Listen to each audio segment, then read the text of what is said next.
introduction, and thank you all very much for allowing me to come and to speak at this first conference of what I trust will be a very successful series for many years to come. It is indeed an honor and a pleasure to be here. Identity in flux is a challenging and timely theme for a conference, since increasingly, whether understood as political, ethnic, cultural, archaeological, or genetic, identity has moved to the forefront of historical, sociological, and certainly, as we all know in this part of the world, political identity. Still, at the start of this conference, we might well begin with a critique of that which these categories have in common, that is, identity itself. For it is this term that I believe is the most confusing and problematic of all. It's become so ubiquitous, both in scholarly and in everyday discourse, that in the words of the sociologists Rogers Brubaker and Frederick Cooper, quote, identity tends to mean too much when understood in a strong sense, too little when understood in a weak sense, or nothing at all because of its sheer ambiguity. This is indeed a fundamental problem with any project that attempts to grapple with identity. We think we know what we mean when we use the term, but as Philip Gleason has pointed out, quote, most of us would find it difficult to explain just what we do mean by identity. Although identity has deep European roots, the contemporary fascination with identity is, like McDonald's hamburgers, largely an American invention and export commodity. It does, however, have a prehistory, and one that bears pondering, I think, for a moment, because traces of its obscure origins and early usages continue to haunt the term today. Identity appears already in Latin. First, in Latin translation of the writings of Eusebius of Nicomedia, a supporter of Arius, quoted by his supporter Candidus in his 4th century debate with Marius Victorinus. Candidus, probably the first Latin Christian Neoplatonist, introduces identitas, tellingly, in debates on the Holy Trinity. Victorinus picks up and develops the term in his own treatise, Versus Arium. The essential question is whether one can say that God and the Logos, that is, Father and Son, are two or one. How can two be one being and yet different? In his discussion, he invents the term identitas, essentially his attempt to translate the Greek philosophical term tautotes, to argue, quote, two beings, even if they are not the same and differ from each other, can nevertheless be the same according to a certain common character. And according to this mode, either they are different in identitate or in alternitate. And if they are the same in alternitate, they tend more toward alterity. But if they are different in identitate, it is this identitas that is more manifest. Now, this seems to me somewhat tortuous, but this birth of the term identity derives ultimately from Plato's Timaeus via Porphyry, and allows sameness of things that contain alterity.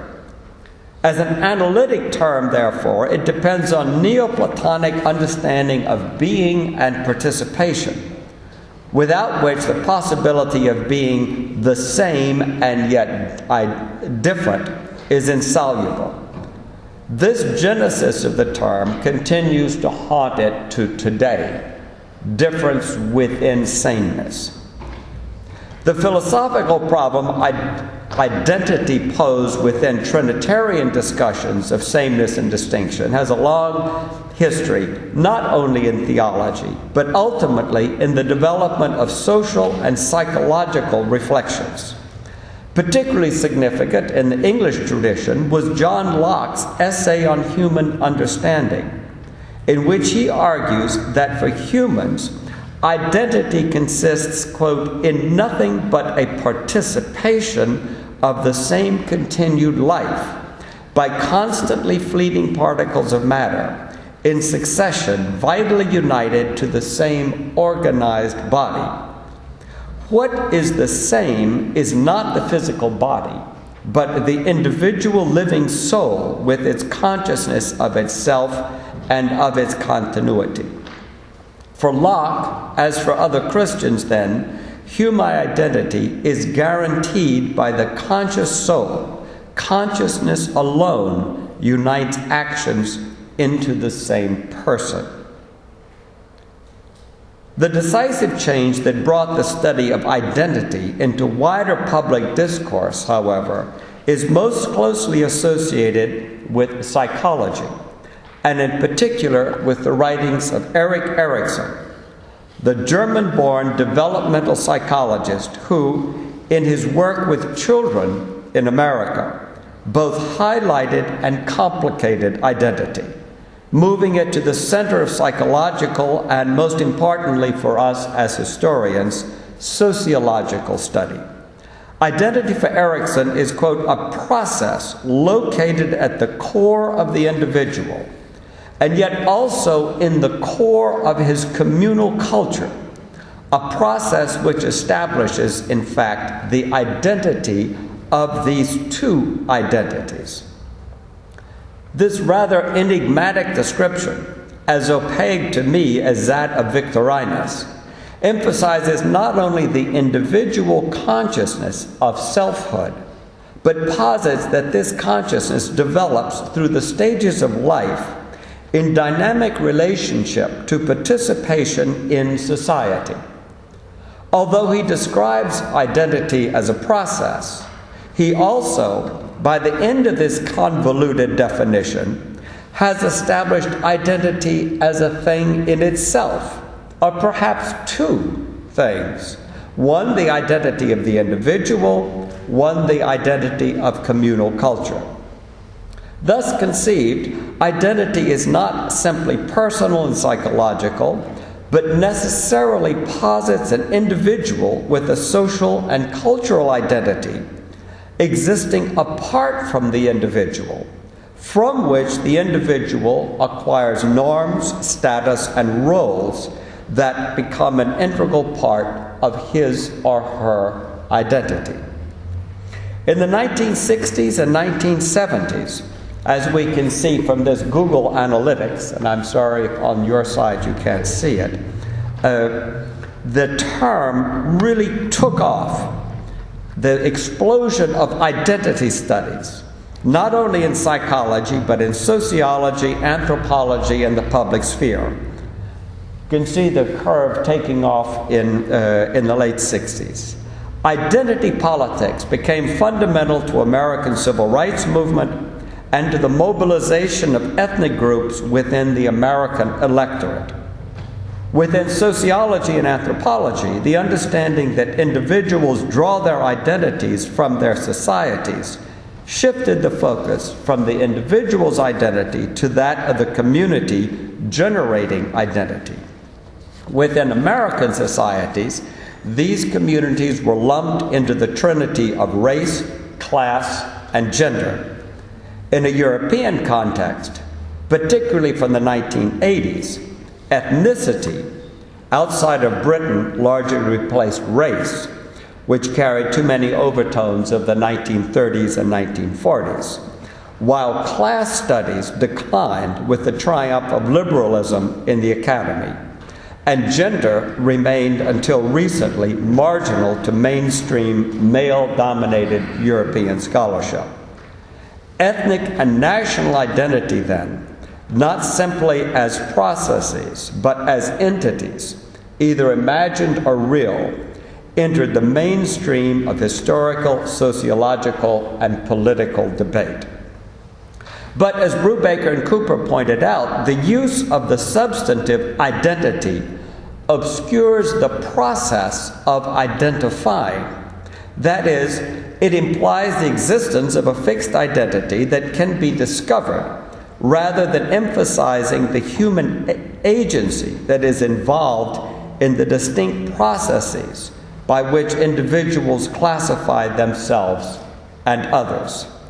It also obscures the process by which individuals and groups selectively emphasize certain commonalities which do not in themselves constitute identity, but which rather are the elements that individuals and groups focus on when making identity claims. Instead of studying identities, therefore, I think that we might be wise to concentrate on the process of identifying.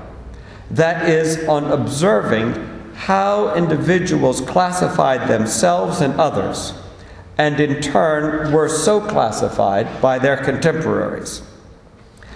To do this, I would like to consider, in my field, the early Middle Ages, a single example that I have been studying recently.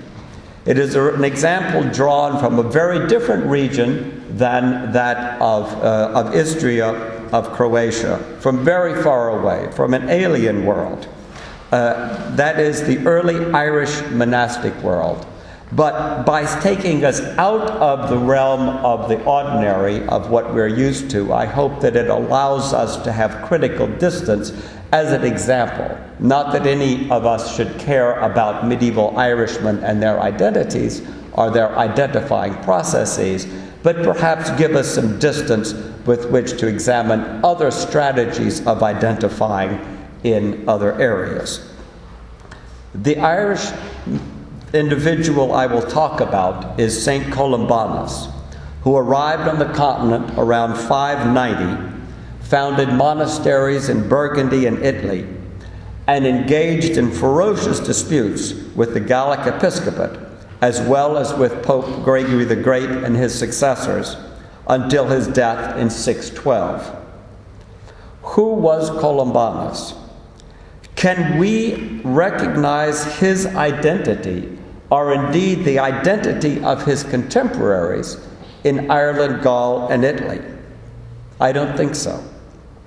However, I think we can look at strategies of identifying in which he and his contemporaries engaged. I choose Columbanus because, unlike most early medieval figures, we have not only a life of Columbanus written several decades after his death, and thus, in my view, useless for understanding, identifying in his lifetime, but we have letters and sermons preserved in the monastery of Bobbio, written by this individual. So we're going to try to look at how he identifies himself, his contemporaries, and ultimately how they identify themselves and him. First, Columbanus identifies himself, like all Christians, as a homo viator. That is, the person who travels. It is for travelers to hasten to their homeland. Likewise, their part is anxiety upon the roadway, and in their homeland, their patria, peace. As a traveler, this patria cannot be of this world. Thus, we have no home on earth, since our Father is in heaven. Naturally, Columbanus uses frequently a different word to classify himself and his fellow travelers: peregrinus, pilgrim. Lest we be concerned with human things, let us concern ourselves with things divine, and as peregrini ever sigh for and desire our homeland, for the end of the road is ever the object of travelers' hopes and desires. And thus, since we are viatores and peregrini in the world, let us ever ponder on the end of the road, that is, of our life, for the end of our roadway is our patria. But of course, while all Christians are peregrini, we are aware that in the monastic tradition from which Columbanus came, peregrinus had a special significance. Long-term or even permanent exile was the foundation of Irish monastic spirituality, taking as its inspiration Abraham, who was commanded by God, quote, to go from your country and your kindred and your father's house to the land that I will show you. In the case of Columbanus, his peregrinatio was even more marked than usual. Before arriving in Europe, he had already experienced life as a peregrinus, having left his native Leinster and traveled to Bangor, where he lived under the discipleship of an abbot. This was the lesser peregrinatio in the Irish tradition, an exile but within the island, even if not among his own people. It was only when he, against the will of his abbot, left Ireland for the continent that he achieved his greater status of peregrinus. I'm afraid I'm fighting a cold, so if you'll excuse me.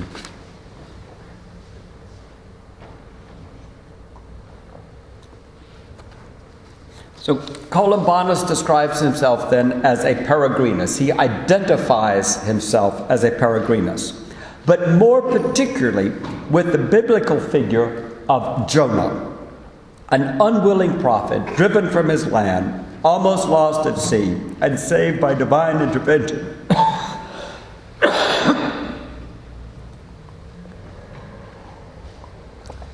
Saved by divine intervention so that he might continue God's work to bring the conversion and salvation of a distant people. In his correspondence to Pope Gregory the Great, as well as to bishops of Gaul, he plays on the meaning of his name, Columba, that is, dove, both in Hebrew and in Latin. In his first letter, he calls himself Bar Iono, Vilis Columba, after his expulsion from Burgundy by the king Theodoric and Queen Brunhilda. He again takes his name while awaiting a ship to be sent back to Ireland. He writes, if I am cast into the sea like Jonah, who himself is also called Columba in Hebrew, pray that someone may take the place of the whale to bring me back in safe concealment by a happy voyage, to restore your Jonah to the land he longs for. This, in fact, does not happen, for according to his legend, no sooner had the ship sailed than a great wave drove it to land. It sits for 3 days until he is put ashore, and then the ship can sail. Again, a figure of Jonah. His identification with Jonah works at many levels. Jonah is an exile, a seafarer who is miraculously saved. Just as Columbanus spends 3 days before deliverance, Jonah spends 3 days in the belly of the whale. Like Jonah, who becomes a prophet and brings the people of Nineveh and their king to repentance and salvation, Columbanus strives to convert the Gallic clergy, their rulers, and the Pope himself from their evil ways. And of course, Jonah is a figure of Christ, not only because he is resurrected after 3 days, but as Jerome explains in his commentary on the book of Jonah, quote, concerning our Lord and Savior, however, we can say that he left his home in his patria, and taking on flesh, in a sense, he fled the heavens, and he came into Tarsus, that is, the sea of this age. So our Irish monk is a viator, a peregrinus, a Jonah. But he never ceases to identify with Ireland and its traditions. This is perhaps a paradox in his ways of identifying, his strategies of identifying. The same man who could write, thus we have no patria on earth since our Father is in heaven, can nevertheless assert to Gallic bishops that the commands of the Lord and the apostles have moved him from his patria, and that, quote, the freedom of my country's customs allows him to address the Pope with audacity. One might go even further and suggest that Columbanus never even left Ireland, but rather took his patria with him on his peregrinatio. In his letter to the Pope asking to be allowed to continue to celebrate Easter according to the Irish calculation, a major issue in the 6th century, he asserts, even in the midst of his pilgrimage, Nostra Peregrinazione, quote, we are in our patria, since we do not accept any of the rules of the Gauls, but rather we reside in deserted places, bothering no one and continuing the rules of our predecessors. So Columbanus mobilizes his identification with Ireland, his self-characterization as a dull Irish pilgrim, come from a region that he willingly describes as the most distant regions of the world, to argue, in contrast to later authors who took distance from Rome to imply isolation for the universal church, that this ultimate place in the Christian world is an advantage. Distance does not imply distance from truth, since unlike the Gauls, and perhaps to him, the Church of Rome, including Gregory the Great, quote, all we Irish inhabitants of the uttermost end of the world accept nothing outside of evangelical and apostolic teaching. None has been a heretic, none a Judaizer, none a schismatic. And yet, when he argues for the correctness of his position, particularly on celebration of Easter, he relies not on evangelical and apostolic teaching, but on our teachers, nostris magistris, et Hibernicus antiquis philosophis et sapientissimus. In sum, his self-construction is one of an outsider, a wanderer, a Jonah figure, who has been cast upon the shore to do God's work. And yet, even while claiming the status of one whose only patria is heaven, he continually constructs Ireland and the Irish tradition as his patria, a patria that is portable, that can be taken from Ireland to Brittany, to Burgundy, to Alemannia, and ultimately to Italy. But what of the inhabitants of those other patriae? How does he identify, construct, understand, and connect them? And then how might they understand themselves?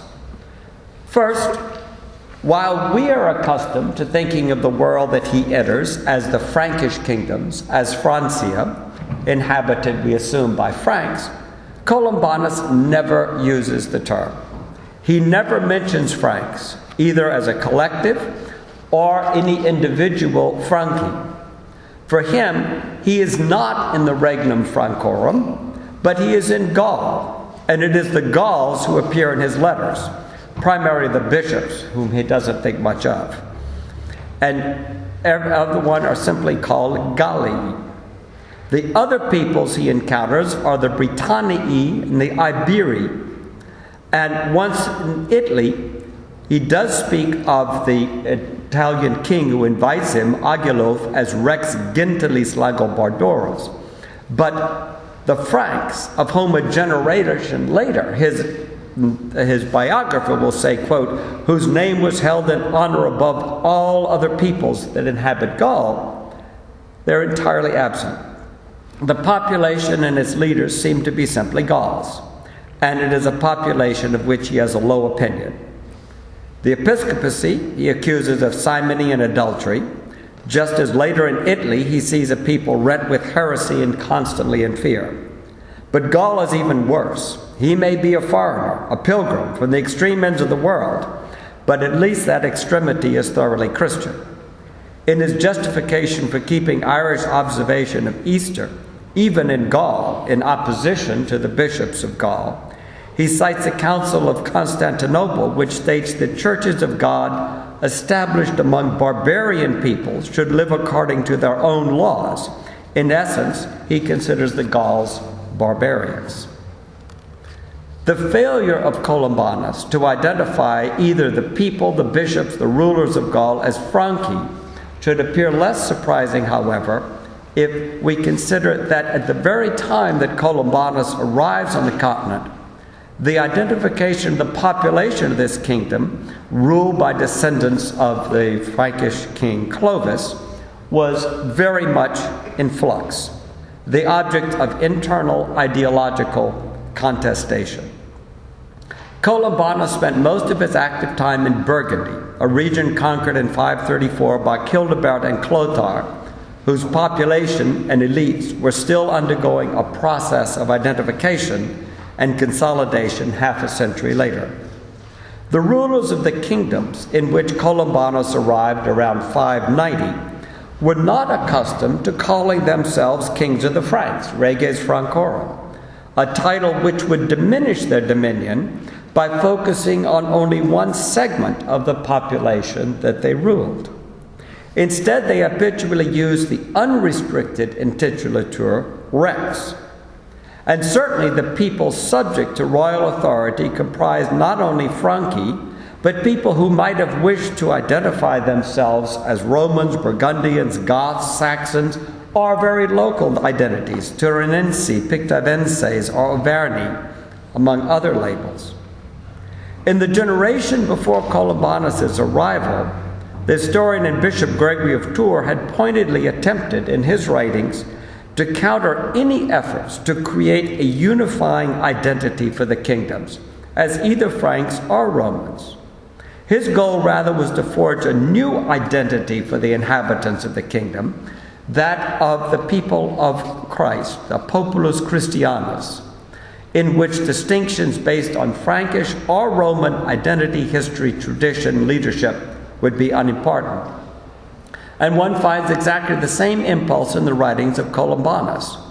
As he says in his letter to the bishops and clergy of Gauls, "We are all joint members of one body, whether Gauls or Britons or Iberi or whatever people. Let all our peoples rejoice in the composition of faith and the apprehension of the Son of God, and let us all hasten to approach to perfect manhood, to the measure of completed growth and fullness of Jesus Christ, in whom we love one another, praise one another, correct one another, encourage one another, pray for one another, that with him in one another we may reign and triumph."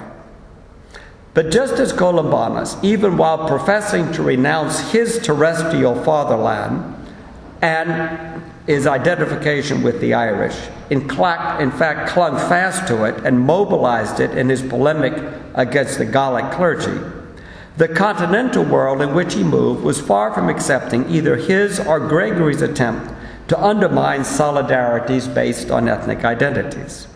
At the very time that Columbanus arrived on the continent, Clovis's descendants were beginning to mobilize and transform the uses of Frankish identity.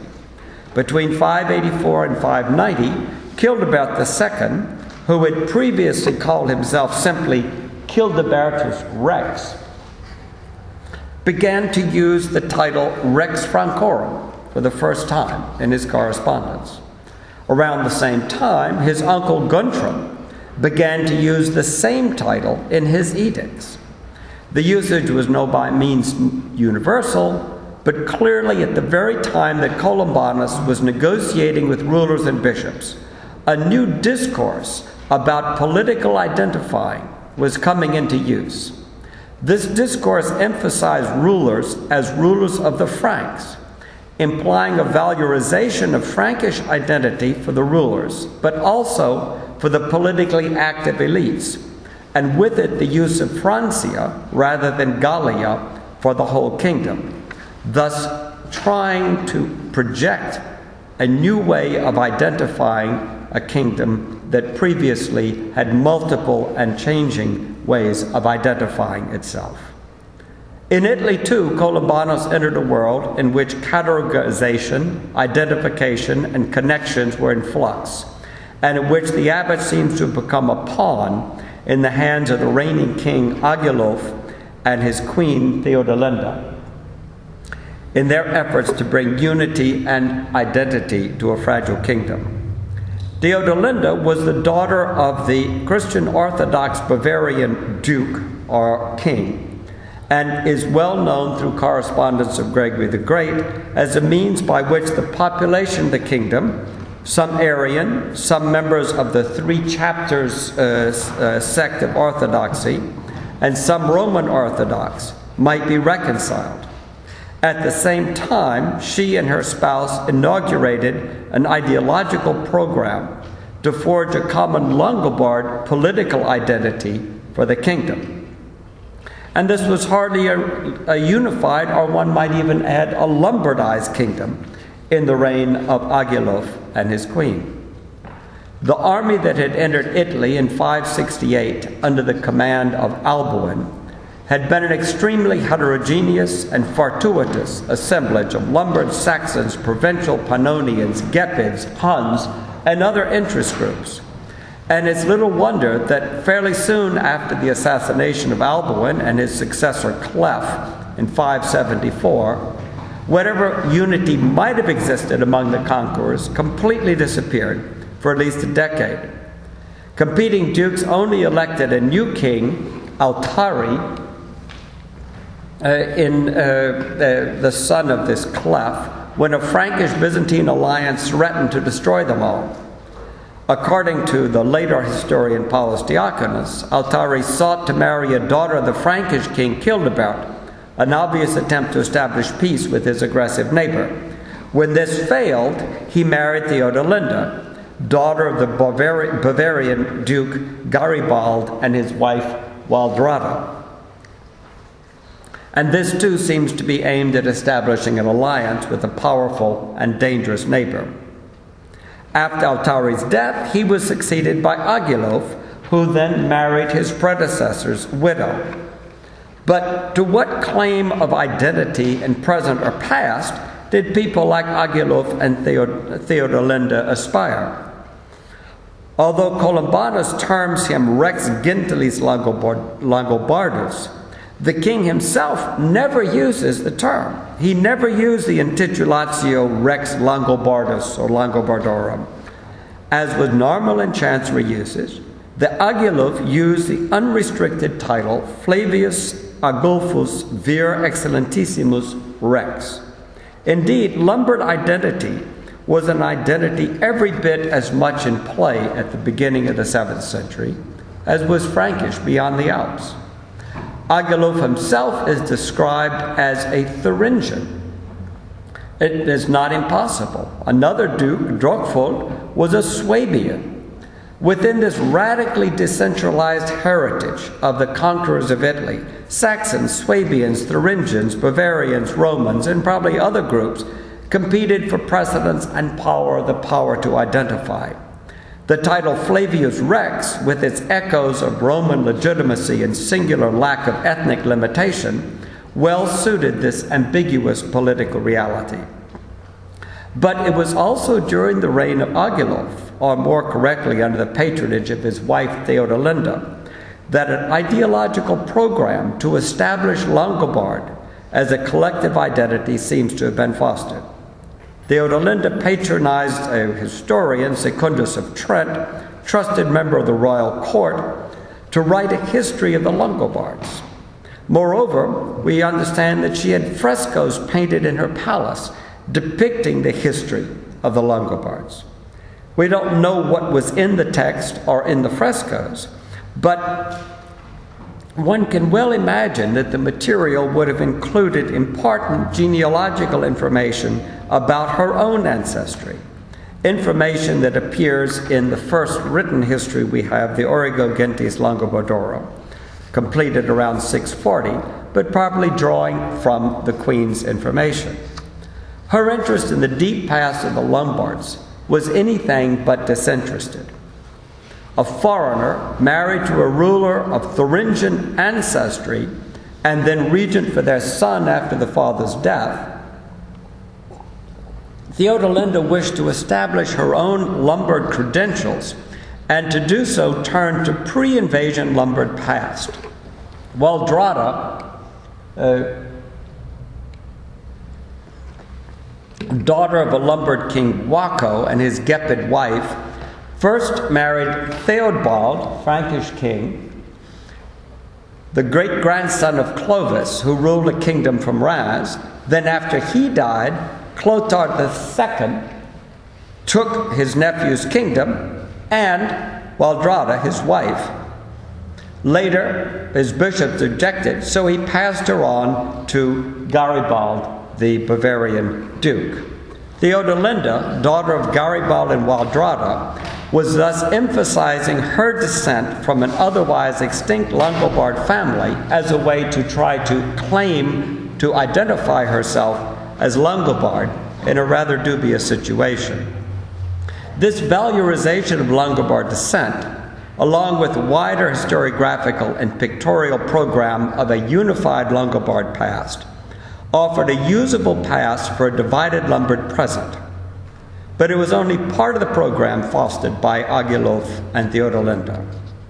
The other part, which Columbanus was expected to play a role, was the rapprochement with Roman administrative and ecclesiastical traditions. Agilolf spent much of his reign forcing independent dukes to accept his authority and working to bring some Romans, both lay and ecclesiastic, into the royal program and into what was becoming a regnum Longobardorum. Here, Theodolinda was particularly useful as an Orthodox queen in positive relationship with the Pope, and possibly in a position to ease tensions between the overwhelming majority of the population of the kingdom that existed before its inception. But just as the various military leaders of the kingdom were hardly unified by a common past or a shared identity, Christian communities were divided both between Arian and Orthodox, and as a particular problem for a royal program between those who were willing or not to accept the 3 chapters theological controversy. The division, too, proved an ideological justification for both Franks and Byzantines to attack the Lombard kingdom. Here, the royal couple presumably hoped that a non-aligned Orthodox religious leader, a Peregrinus like Columbanus, could be useful. He wrote to Pope Boniface IV from shortly after his arrival in Italy, speaking in the name of the king, and writing to the Pope that the schism of his people is grief for him for the sake of the queen, of their son, and he suggests possibly for the king's own sake, since, quote, he is said to have remarked that if he knew for certain the truth, he would believe. Whether Agilolf, who was probably an Arian, not a pagan, actually intended such a conversion is, of course, open to debate. And it's likely that here, as elsewhere, he was following what Walter Pohl has called deliberate ambiguity. But ending the schism of the people is a fundamental goal of the king. But rather than saying that the real goal of the royal project was to end the division in his people, it was the creation of a people, the constitution out of different political, ethnic, and religious factions, a single populace, a project undertaken both through the construction of a useful past that creates a common heritage for the Lombard people and anchors a queen and her son within it, and a common faith that would ensure religious unity and the foundation for building a stable and peaceful relationship with the Byzantine Empire, the Frankish kingdoms, and the papacy.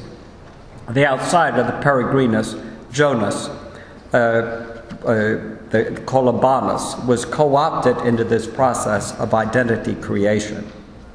And then finally, there's one other identity that we might address, however tentatively, and that is how other people saw our Irish monk, how he was identified. We have very little evidence. He is never mentioned in Ireland. He's a complete nothing in Ireland. Later authors are of no use. They're creating a mythic image of him. He appears only in 2 contemporary sources. One, a letter from Pope Gregory the Great to the Bishop of Luni, in which he says he is sending a copy of his pastoral care to a certain Dominus Columbus presbyter. He warns Bishop Venantius not to keep it for himself and promises to send him another. So it seems that maybe at one point he was identified as a venerable presbyter, a positive identification by Gregory. But later on, he vitriolically attacks the Pope, accusing him of heresy, and saying that he had already read his treatise. So one could suspect that Columbanus' aggressive letter to the Pope, written after receiving and reading the Pope's volume, may suggest that Gregory's initial positive sense of Columbanus was negative. The more important indication of how people in Rome and elsewhere categorize Columbanus comes from Britain. In his ecclesiastical history, Bede quotes from a letter of Laurentius of Canterbury, the successor of the missionary to the Anglo-Saxons, Augustine, and his suffragan bishops, Mellitus and Justus. Now, Laurentius had come to Britain from Rome. He had served as a messenger between Augustine and Gregory the Great, so he would know exactly what the Pope, as well as the English bishops, thought of someone like Columbanus. And he writes that when he first arrived in Britain, he held the Britons and the Irish in great reverence, believing that they followed the customs of the universal church. When he got to know the Britons, however, he changed his opinion of them, but assumed still that the Irish were better. However, he came to know the Irish through Bishop Dagon and Abbot Columbanus in Gaul, and learned that they did not differ from all the Britons in their behavior. Quote, "For Bishop Dagon, when he came to us, did not only refuse to eat with us, but even refused to eat in the same inn where we were lodged." The implication that Columbanus behaved in the same way as Dagon, Dagon's refusal to eat in the same building with Roman missionaries, reminds us of Columbanus' nastiness dealing with the Frankish clergy and kings. And it suggests that to Columbanus, contemporaries in Rome, elsewhere, he is seen as a British monk, an arrogant schismatic, a marginal figure out of touch with the universal church. And this identification may not be wide of the mark. Well, what does this overly long detour into early medieval Irish and continental history tell us about identifying and categorizing in the Middle Ages? I think it perhaps gives us first a warning. It warns us not to assume that any of the labels that we encounter in our sources are purely descriptive. They are prescriptive. Second, we must always pay attention to who is prescribing. Identifying is always a process. Someone is identifying himself or herself, or is identifying someone else. This is an active, intentional process. It is not the discovery of what is there. It is a projection of what the identifier thinks or wishes or claims is there. So who is ascribing identity, community, or group solidarity, and why? And then finally, as historians, we need to look for the cracks within these strategies. Where do strategies of identification and attribution fall apart, contradict themselves, as in Columbanus's moving between my patria is heaven, Ireland is my patria? Where do we see in the internal contradictions of strategies of identification space for other possibilities, other ways of understanding sameness and difference in the past, in the present, and in the future? Thank you very much.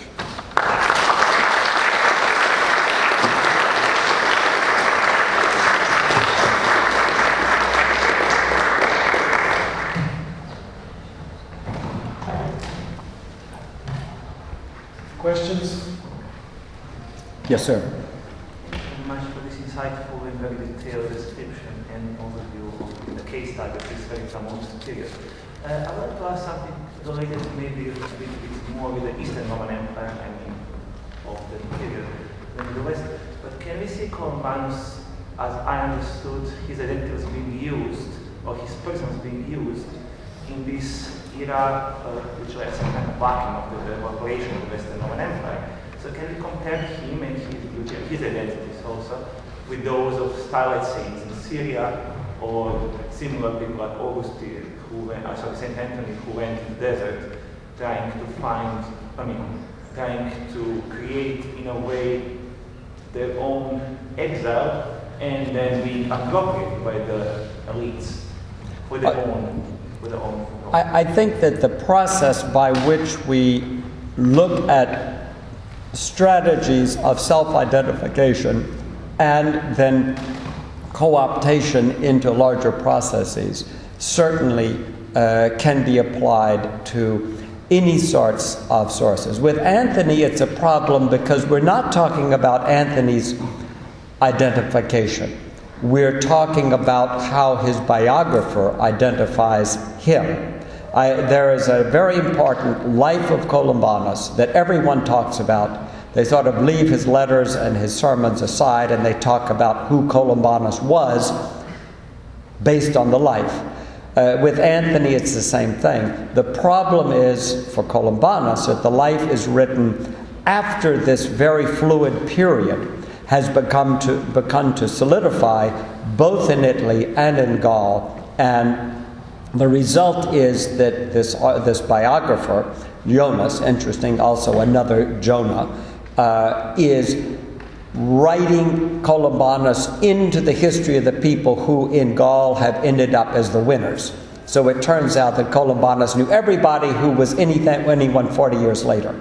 Highly suspicious way of writing a life. And with Anthony, of course, we don't have a single word that Anthony wrote, as far as I know. So, yes, the same with Daniel, to see how the Stylites, how they seem to be constructing themselves. And then after Daniel the Elder, how others construct themselves as new Stylites. But again, we have the problem that this is filtered through a highly structured, highly rhetorical literary form, which is the life of Daniel or the life of Anthony. But I think that by reading across the grain, by looking at the gaps that exist, the incompatibilities that survive in the discourse, we can perhaps see some of these processes. I think we need to be very careful with language and see what are the metaphors and the words that are being used, and be particularly attentive when these seem to fall apart. But I think it's a universal strategy. The problem for your period of mind is access to texts that are both evidence of how someone is constructing and also elements of that construction rather than someone else. Then we have to talk about constructing identities post-mortem, the use of these people in other projects. Does that make sense?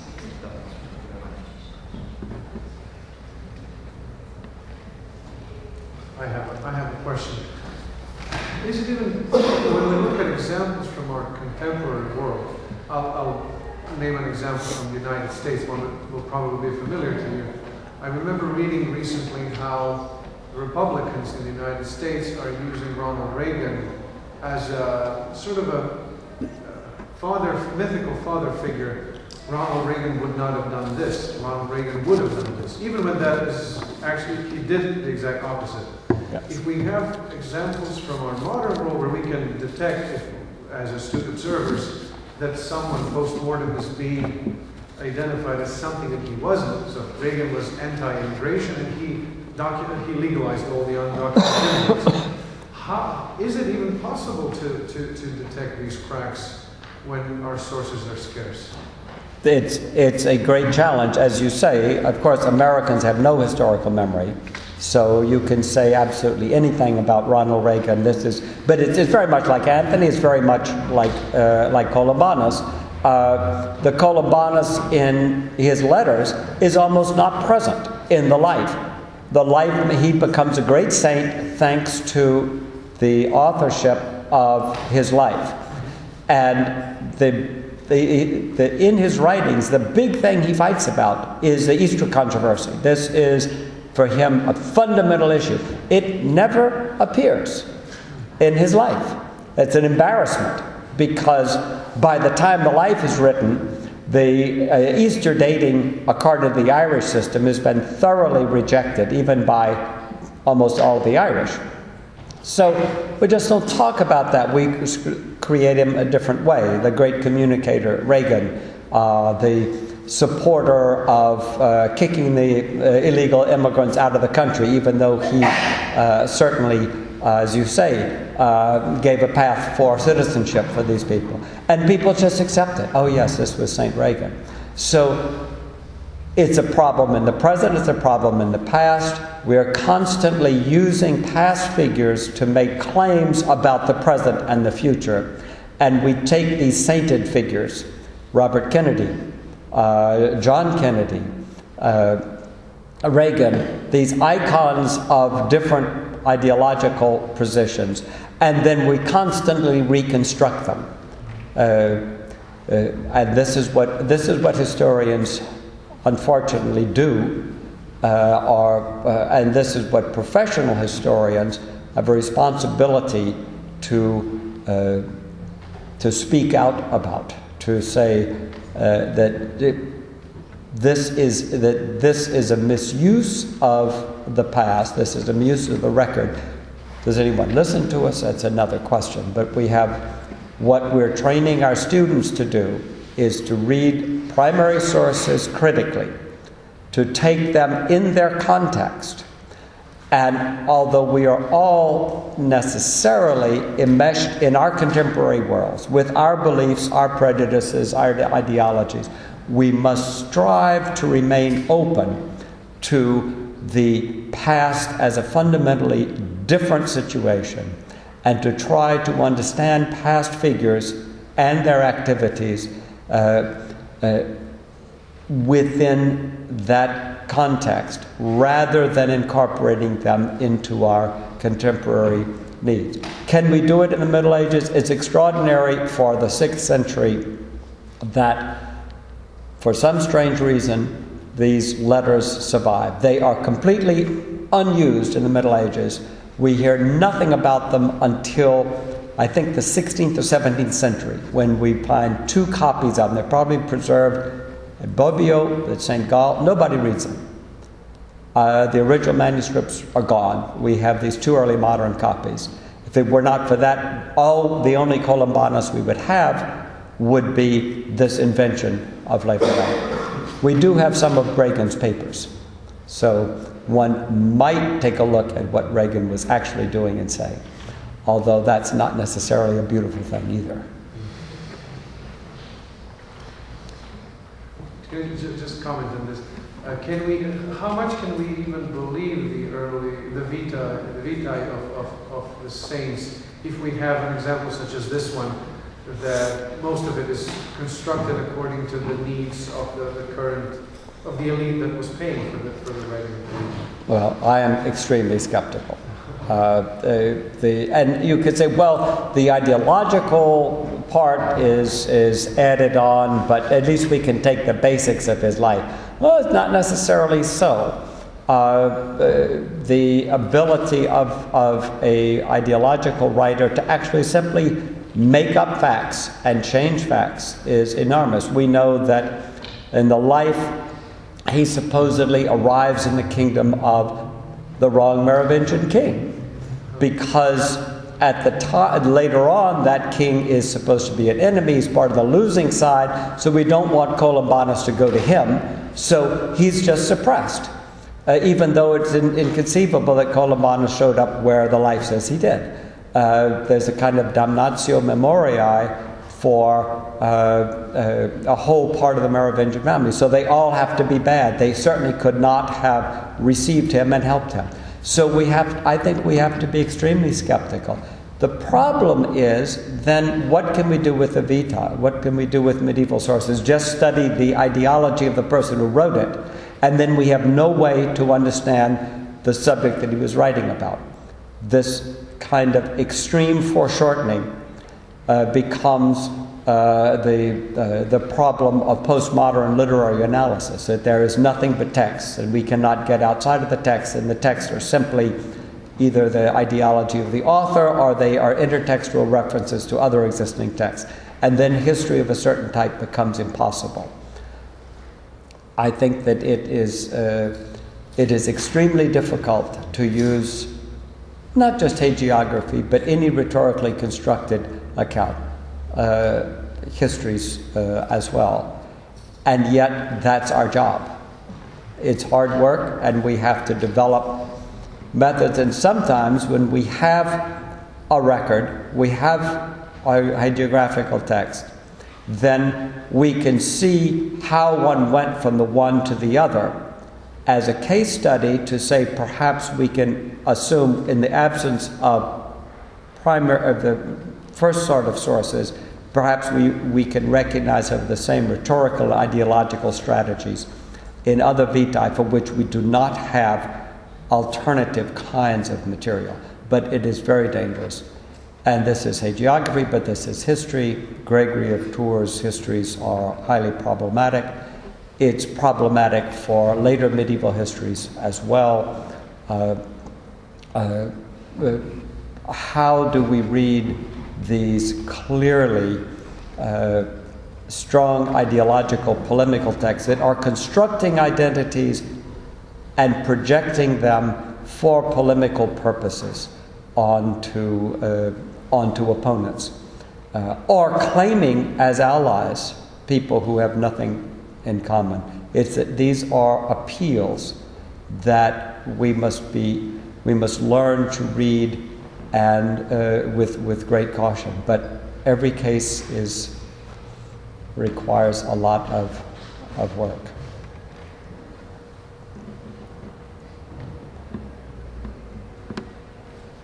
Any further questions? Well, then, thank you very much for your attention.